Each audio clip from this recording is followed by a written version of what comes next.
तो उनको आप वाटर किसी भी क्वालिटी का दे दे तो चल जाते हैं। तो आपको ये भी देखना पड़ता है कि जो आप प्लांट को पानी दे रहे हो ना, उस समय आपका वो पानी किस क्वालिटी का है, उसका TDS कितना है, उसका pH कितना है। वाटर कैप्सूल्स आते हैं, वो आप डाल दो तो वो जेल बन जाते हैं। वो तो धीरे धीरे पानी अपने आप वो लिक्विड होता रहता है और उसको वाटरिंग की जो रिक्वायरमेंट है कंप्लीट होती रहती है। कि कई लोग तो ऐसे करते हैं, कई ऑफिसेस में होते हैं कि पानी पिया, थोड़ा सा जो ग्लास में बच गया वो प्लांट में डाल देंगे, जैसे डस्टबिन है।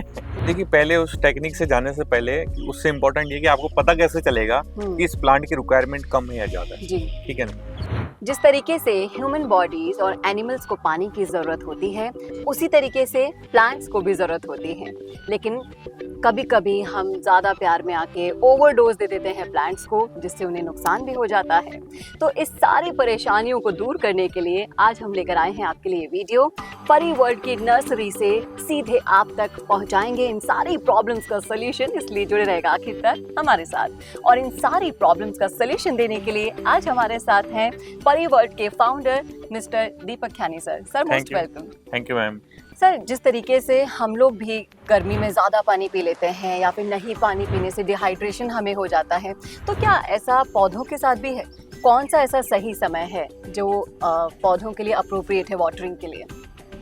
जैसे पौधों को पानी देना है ना, तो उसमें सबसे बड़ी बात है, अगर आप गर्मियों में दे रहे हैं तो अर्ली मॉर्निंग दे दीजिए, लेकिन यही मेथड आपका सर्दियों में काम नहीं करेगा, है ना। तो आप देखिए जब टेम्परेचर आपका है ना एक्सट्रीम नहीं होना, तब आप पानी देंगे तो ज़्यादा बेटर है। गर्मियों में इवनिंग में भी नहीं देना चाहिए पानी। अगर आप इवनिंग में देना चाहिए तो आपका पानी थोड़ा सा नॉर्मल टेम्परेचर का होना चाहिए। आप गर्म पानी देंगे तो वो प्रॉब्लम क्रिएट करेगा। तो ये बेस्ट तरीका तो हाँ, टाइम पीरियड आप जैसे अभी आप पानी अगर आप पी रहे हैं, अभी आप देखिए अभी आप गर्मियों में कौन सा पानी पियेंगे, है ना, आप ठंडा पानी पीते हैं, तो एक्चुअली प्लांट को ठंडा पानी नहीं देना है। और अगर दूसरी ये है कि आपने अगर फ्रिज का पानी निकाल के आउटडोर के प्लांट्स को दे दिया तो वो प्रॉब्लम कर देगा, क्योंकि उसको भी चेंज ऑफ वेदर की इशू हो जाएगा। जिस तरीके से हमें गर्म और ठंडा हो जाता है, तो उसी तरह से प्लांट्स को भी होता है। वो प्लांट्स और इंसानों में कोई अंतर नहीं है जी। इसी के साथ साथ मैं ये भी जानना चाहूँगी कि जिस तरीके से हम प्लांट्स को वाटरिंग करते हैं, लेकिन कभी कभी ऐसा होता है कि हमें ये पता नहीं होता कि किस प्लांट को कितने पानी की रिक्वायरमेंट है। तो इसकी पहचान हम कैसे करें? देखिए इसमें क्या होता है कि सबसे इजी मेथड तो ये कि आप प्लांट की सॉइल को टच कर लीजिए। अगर उसके अंदर मॉइस्चर दिख रहा है, अगर आपने उंगली को टच करके देखा और उसमें थोड़ा सा मॉइस्चर मिला आपको कि नहीं ये प्लांट मैंने रखा है, अभी इसके अंदर मेरे को नमी लग रही है, तो आपको उसको पानी नहीं, चाहे वो सर्दी हो या गर्मी, ठीक है ना। अब क्या है कि चैलेंज क्या आता है कि लोगों ने सब जगह प्लांट्स होते हैं ना, अलग अलग प्लांट्स की अलग अलग रिक्वायरमेंट है, ठीक है। लोगों ने सारे प्लांट एक साथ रखे होते हैं, तो वो क्या करते हैं वाटरिंग करते हैं तो उसी सेम अमाउंट से पानी डालते रहते हैं, जैसे स्प्रिंकल लिया और डाल दिया पानी। उससे क्या चैलेंज हो जाता है कि जिस प्लांट को पानी चाहिए नहीं था उसको ओवर वाटरिंग हो गई, ठीक है ना।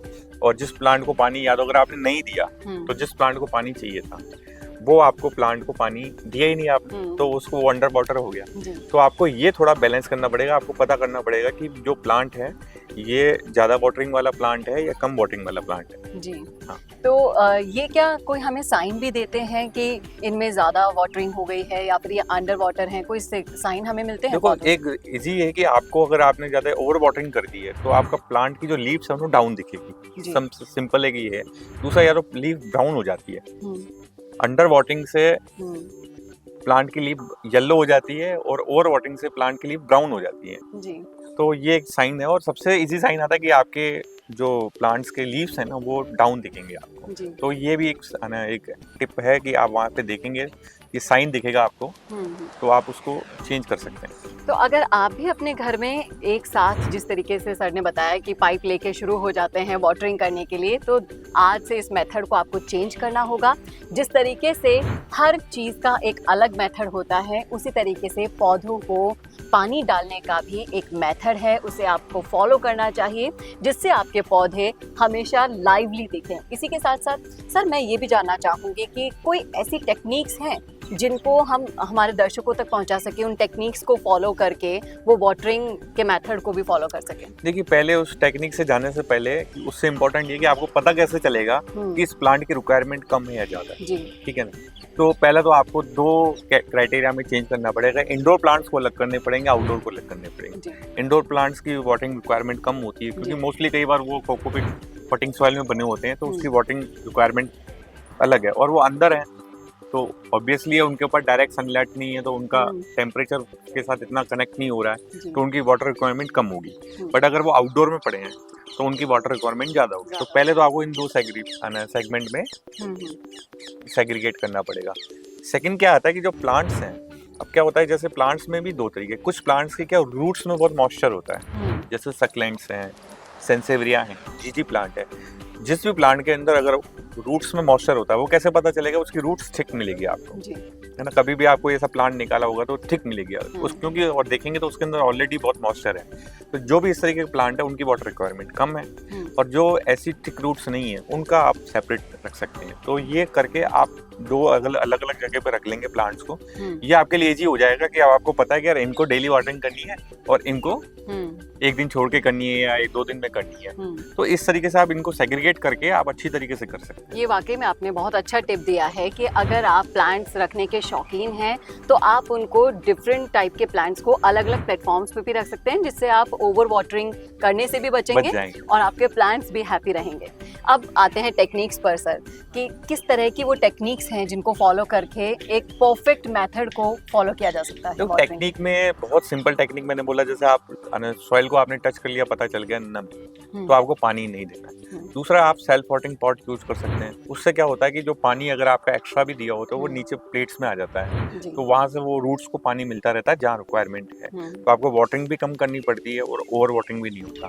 तो आजकल मोस्टली इंडोर प्लांट्स के अंदर सेल्फ वाटरिंग चल ही रहे हैं। अब आउटडोर में भी धीरे धीरे ट्रेंड आ रहा है कि सेल्फ वाटरिंग के अंदर आ रहे हैं। प्लस वाटरिंग के कुछ इक्विपमेंट्स आजकल आने लग गए हैं। इवन ऐसे भी प्रोडक्ट आ रहे हैं कि आप पानी अगर डाल दीजिए, जो वाटर जेल भी आते हैं कि आपने कहीं बाहर जाना है 10 दिन 15 दिन के लिए, आपको टेंशन होती है कि मैं वाटर को कैसे प्लांट करूं, पानी कैसे दूंगा, मेरे प्लांट खराब हो जाएंगे, आप उसके लिए पीछे टेंशन लेते हैं। तो आप ऐसे भी आते हैं, वाटर कैप्सूल्स आते हैं, वो आप डाल दो तो वो जेल बन जाते हैं। वो तो धीरे धीरे पानी अपने आप वो लिक्विड होता रहता है और उसको वाटरिंग की जो रिक्वायरमेंट है कंप्लीट होती रहती है। एक चीज़ और जानना चाहूँगी सर, जिस तरीके से हम प्यार में ही पेड़ पौधों में ज़्यादा पानी डाल देते हैं कि ठीक है अभी गर्मी है तो इसको ज़्यादा पानी पिला दें, लेकिन ये ओवर वाटरिंग हमारे प्लांट्स के लिए कितनी नुकसानदायक हो सकती है, ये आप हमारे दर्शकों को बताएं। देखिए, अपने इंडिया के अंदर तो देखा जाए तो ओवर वाटरिंग ऐसा रीजन है, हमारे पास जो भी अगर कस्टमर केयर पे कस्टमर की जो कंप्लेंट्स आती है ना, तो उसका सिंपल 90% एक ही रीजन रहता है, ओवर वाटरिंग।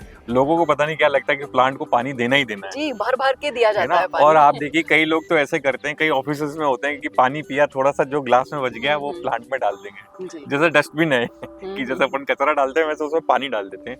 तो ओवर वाटरिंग नहीं करनी चाहिए। अगर आप एक सिर्फ रीजन ऐसी है कि अगर ओवर वाटरिंग नहीं करे तो आपकी प्लांट बहुत अच्छी ग्रोथ रहती है।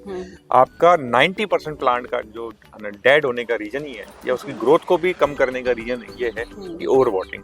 इस ओवर वाटरिंग के लिए हम कितना भी समझाएं ना लोगों को, हम इवन लोगों को बोलते हैं कि भाई आप 50 ml प्लांट को पानी दीजिए, तो भी वो नहीं समझते कि 50 ml क्या होता है, तो कब भर के 200 ml 300 ml। तो मैं उनको ये बोलता हूँ, जब भी मेरे से कोई सजेशन बोलता है, मैं बोला अगर आप प्लांट रख रहे हो तो आप ऐसा नहीं कि किसी प्लांट को वीक में एक बार प्लांट देना है। अगर उसकी रिक्वायरमेंट वाटर की कम है तो आप वीक में 2 बार दे दीजिए उसको, लेकिन कम दीजिए। जी, जिस तरीके से हम दवाई भी लेते हैं 5 ml 10 ml, तो उसके डोजेस होते हैं जी, उसी तरीके से प्लांट्स को भी डोज देनी होती है, ये आपको समझना। ओवरडोज होते हैं, उसका भी वही हाल होगा जो अगर आप ओवरडोज मेडिसिन लेते हैं। जी, बिल्कुल सही कहा सर आपने। तो ये थे वो सारे टिप्स एंड मेथड्स जिनको आप फॉलो करके अपने प्लांट्स को हेल्दी रख सकते हैं, हैप्पी देख सकते हैं। और एक और मैं आपको बताना चाहूंगा यहाँ पे, मैं आपको बीच में इंटरप्ट करके, कि प्लांट के अंदर एक और चीज होती है कि कई बार क्या, जैसे आप इंडोर प्लांट्स यूज कर रहे हैं और एक आउटडोर प्लांट, अब आप आउटडोर में तो कई जैसे प्लांट होते हैं उनका क्या होता है, सर्वाइवल स्ट्रांग होता है जी। तो उनको आप वाटर किसी भी क्वालिटी का दे दे तो चल जाते हैं। तो आपको ये भी देखना पड़ता है कि जो आप प्लांट को पानी दे रहे हो ना, उस समय आपका वो पानी किस क्वालिटी का है, उसका TDS कितना है, उसका pH कितना है। कई बार आप बहुत ज्यादा हार्ड वाटर होता है, कई लोकेशंस में आजकल लोग फ्लैट्स में रहते हैं, वहाँ पे बहुत ज्यादा हार्ड वाटर होता है। तो अगर आप उसमें इंडोर प्लांट्स को पानी दे रहे हैं तो हम उनको लोगों को ये रिकमेंड करते हैं, या हमारे आप वेबसाइट पे भी देखेंगे कि आप या तो RO वाटर यूज कर लीजिए या आपका TDS 300 से नीचे होना चाहिए। लेकिन सर RO वाटर की जब आपने बात चलाई है तो कई जगह मैंने देखा है कि RO में जब एक्स्ट्रा वाटर निकलने का जो पाइप होता है, लोग उसे भी प्लांट्स में नहीं, वो पानी तो बिल्कुल खराब है। वो पानी तो कई लोग तो ऐसे AC का पानी भी डाल देते हैं, तो ये नहीं, RO का जो पानी खराब निकला हुआ है उसको कभी भी किसी भी आउटडोर के प्लांट में पानी नहीं देना है, वो वाला। उसको आपको कहीं और पोछे वगैरह में यूज कीजिए, प्लांट से दूर रखिए। और जब आप अपने ऊपर यूज नहीं कर सकते उस पानी को, आप प्लांट को कैसे दे सकते हैं? प्लांट और आप में कोई अंतर नहीं है। जी, बिल्कुल सही कहा आपने कि प्लांट्स और हम में कोई अंतर नहीं है, दोनों ही लिविंग थिंग्स हैं। और जिस तरीके से आप अपने परिवारजनों की केयर करते हैं, बड़ों की केयर करते हैं, छोटों की केयर करते हैं, वैसी ही केयर आपको अपने प्लांट्स की भी करनी होगी अगर आप उन्हें हैप्पी देखना चाहते हैं, हेल्दी देखना चाहते हैं। Thank you so much sir Thank you, हमसे ma'am. Tips and tricks share करने के लिए। और अगर आप भी प्लांट लवर हैं तो परिवर्ल्ड के यूट्यूब चैनल को फॉलो करना ना भूलिए, क्योंकि यहाँ पर आपकी उन सारी प्रॉब्लम्स का सल्यूशन है जो आप अभी तक ढूंढ रहे थे और मिल नहीं रहा था। तो स्टे ट्यून्ड विद परिवर्ल्ड।